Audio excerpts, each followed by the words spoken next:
आशा अपनी छोटी सी कुटिया में अपने बेटे नितिन के साथ रहा करती थी। नितिन बहुत छोटा था जब उसके पिता का देहांत हो गया था। आशा के पति की मृत्यु के बाद आशा ही घर चला रही होती है।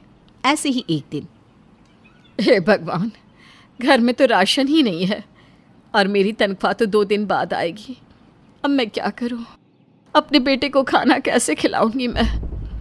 आशा ये सब कुछ सोच ही रही थी कि तभी नितिन अपनी माँ के पास आता है और कहता है, माँ, अच्छा हुआ जो आपने अब तक खाना नहीं बनाया, क्योंकि आज मैं लंच लेकर नहीं जाऊंगा। क्यों? आज तू स्कूल लंच लेकर क्यों नहीं जाएगा बेटा? क्योंकि अब से हमें स्कूल में खाना मिला करेगा। कल हमारे स्कूल के प्रिंसिपल बता रहे थे कि अब से रोज़ लंच में हमें खाना दिया जाएगा। इतना बोलकर नितिन स्कूल जाने के लिए तैयार होने लगता है। नितिन की ये बात सुनकर आशा की सांस में सांस आती है, पर मन ही मन कहती है, हे भगवान, ये तो बहुत अच्छी बात है कि मेरे बेटे को कम से कम एक टाइम का खाना तो मिल ही जाएगा। पर समस्या तो अब भी मेरे सामने खड़ी है। रात को मैं अपने बच्चे को क्या खिलाऊंगी? एक काम करती हूँ, मालकिन के घर चली जाती हूँ। आज उनके घर थोड़ा ज़्यादा खाना बना लूँगी और बचा हुआ खाना नितिन के लिए घर ले आऊँगी। इस तरह से आशा नितिन को स्कूल भेजकर अपनी मालकिन के घर जाती है। शाम को जब आशा खाना बनाने जाती है तभी उसकी मालकिन आकर आशा से कहती है, आशा, आज का खाना रहने दो। आज हम सब लोग पार्टी में जा रहे हैं तो वहीं खाना खाकर आएंगे। तुम एक काम करो, आज तुम घर जल्दी चली जाओ। अपनी मालकिन की ये बात सुनकर आशा दुविधा में पड़ जाती है। अब मैं क्या करूं? घर पर नितिन भूखा होगा, मेरा इंतज़ार कर रहा होगा। अपने बेटे को खाना कहाँ से खिलाऊंगी मैं? आशा गहरी सोच में डूबी थी और उसे इस तरह से देख उसकी मालकिन एक बार फिर उससे कहती है, क्या हुआ आशा? आज तुम्हारा घर जाने का मन नहीं है क्या? नहीं नहीं मालकिन, ऐसा नहीं है, मैं बस घर जा ही रही थी। अब ना चाहते हुए भी आशा अपने घर जाती है, जहाँ नितिन अपनी माँ के आने का इंतज़ार कर रहा था। आशा के घर पहुँचते ही नितिन माँ को गले लगा लेता है और माँ से कहता है, माँ, आज बहुत भूख लग रही है, कुछ खाने को दो ना जल्दी से। माफ़ करना मेरे बच्चे, घर में खाने के लिए कुछ भी नहीं है। आज रात तू पानी पीकर ही अपना पेट भर ले। कल सुबह जब तू स्कूल जाएगा ना, तो वहाँ थोड़ा ज़्यादा खा लेना ताकि तू रात को भूखा रह सके, क्योंकि मुझे अभी सैलरी नहीं मिली और जब तक सैलरी नहीं मिल जाती मैं घर का राशन नहीं ला पाऊंगी।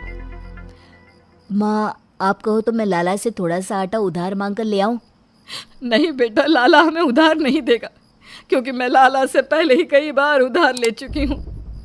अपनी माँ का उतरा चेहरा देख नितिन अपनी माँ को खुश करने के लिए एक गिलास पानी पी लेता है और माँ से कहता है, माँ, तुम सच में कितनी भोली हो। तुम नहीं जानती, पर आज स्कूल में ना मुझे बहुत सारा खाना मिला था। मेरा पेट तो अभी भी भरा हुआ है। मैं तो बस तुम्हें यूं ही परेशान कर रहा था। नितिन की ये बात सुनकर आशा के चेहरे पर मुस्कान आती है, पर वो समझ जाती है कि नितिन उससे झूठ बोल रहा है। अब अगली सुबह एक बार फिर आशा अपनी मालकिन के घर जाती है और ज़्यादा खाना बनाने की सोचती है, पर आज भी उसकी मालकिन उसे खाना बनाने नहीं देती और घर भेज देती है। वहीं दूसरी ओर नितिन स्कूल से आ रहा था, तभी उसे एक बूढ़ी औरत मिलती है जो प्यास से व्याकुल हो रही थी। उस बूढ़ी औरत को देख नितिन उसके पास जाता है। अम्मा, क्या हुआ आपको? बेटा, बहुत प्यास लग रही है। मैंने यहाँ काफ़ी लोगों से मदद मांगी, पर किसी ने मदद नहीं करी, क्योंकि मुझे चर्म रोग की बीमारी है ना, इसलिए कोई मेरे पास भटक नहीं रहा। बेटा, अगर तुम मुझे पानी पिला दोगे तो भगवान तुम्हारा हमेशा भला करेगा। नितिन जल्दी से बूढ़ी अम्मा को अपने हाथों से पानी पिलाता है। जैसे ही बूढ़ी अम्मा को पानी पिलाता है, उस बूढ़ी औरत के शरीर की सारी बीमारी खत्म हो जाती है और वो एक जवान औरत में तब्दील हो जाती है। उसके बाद वो औरत नितिन से कहती है, बेटा, मुझे एक ऋषि मुनि ने श्राप दिया था और इस श्राप का तोड़ ये था कि अगर मुझे कोई साफ दिल वाला इंसान अपने हाथों से पानी पिला देगा तो मेरी सारी बीमारी ठीक हो जाएगी। और आज तुम्हारी वजह से मैं इस श्राप से मुक्त हो पाई हूँ, इसलिए मैं तुम्हें अपना ये जादुई आटा देती हूँ। जब तक ये जादुई आटा तुम्हारे साथ रहेगा तब तक तुम्हें कभी भी धन दौलत और खाने की कमी नहीं होगी। अब नितिन जादुई आटा लेकर अपने घर जाता है, जहाँ वो घर में अपनी माँ को देखता है। अपनी माँ को देख नितिन जल्दी से जादुई आटा माँ को देता है और सारी बात बताता है। नितिन की बात सुनकर आशा को विश्वास नहीं होता। माँ को विश्वास दिलाने के लिए नितिन जादुई आटे से कहता है, हे गोरे और सफ़ेद जादुई आटे, मैं चाहता हूँ कि तुम मेरे घर में महीने भर का राशन जमा कर दो। नितिन के इतना कहते ही घर में पड़े सभी खाली डिब्बों में राशन भर जाता है। किसी डिब्बे में दाल तो किसी डिब्बे में आटा। आशा को अपनी आंखों पर विश्वास नहीं होता, जिसके बाद आशा जादुई आटे से कहती है, हे गोरे सफ़ेद जादुई आटे, मैं चाहती हूँ कि तुम मेरे बेटे के लिए तरह तरह के पकवान बनाओ जो उसे पसंद है, ताकि उसे खाकर वो आराम से सो सके। आशा के इतना बोलते ही जादुई आटे में से एक तेज रोशनी निकलती है और उसके सामने कई तरह के व्यंजन प्रकट हो जाते हैं। आशा और नितिन कई दिनों बाद इतना स्वादिष्ट खाना खाकर सो जाते हैं। अब इसी तरह से कुछ दिन बीत जाते हैं। जादुई आटे की मदद से आशा रोज अपने बेटे को अच्छे अच्छे पकवान खिलाती। पर एक दिन जब नितिन खाने में पूड़ी, सब्जी, समोसा, सैंडविच लेकर जाता है तो उसके सभी दोस्त बड़े हैरान होते हैं और एक दोस्त कहता है, नितिन, एक समय था जब तेरे घर में तेरे पास खाने को कुछ भी नहीं था। अब तो तू हमेशा घर से खाना लाता है, वो भी इतना अच्छा अच्छा। हाँ, क्योंकि अब हमारे पास जादुई आटा है। बस एक बार हम उस जादुई आटे से जो बोलते हैं वो जादुई आटा हमें बनाकर दे देता है। इस तरह से नितिन जादुई आटे के बारे में अपने दोस्त को बता देता है। नितिन का दोस्त घर जाकर अपनी माँ को बताता है। दोस्त की माँ को जादुई आटे के बारे में पता चलता है तो वो मौका देखकर नितिन के घर में घुस जाती है और साधारण आटे को जादुई आटा समझकर अपने घर ले जाती है।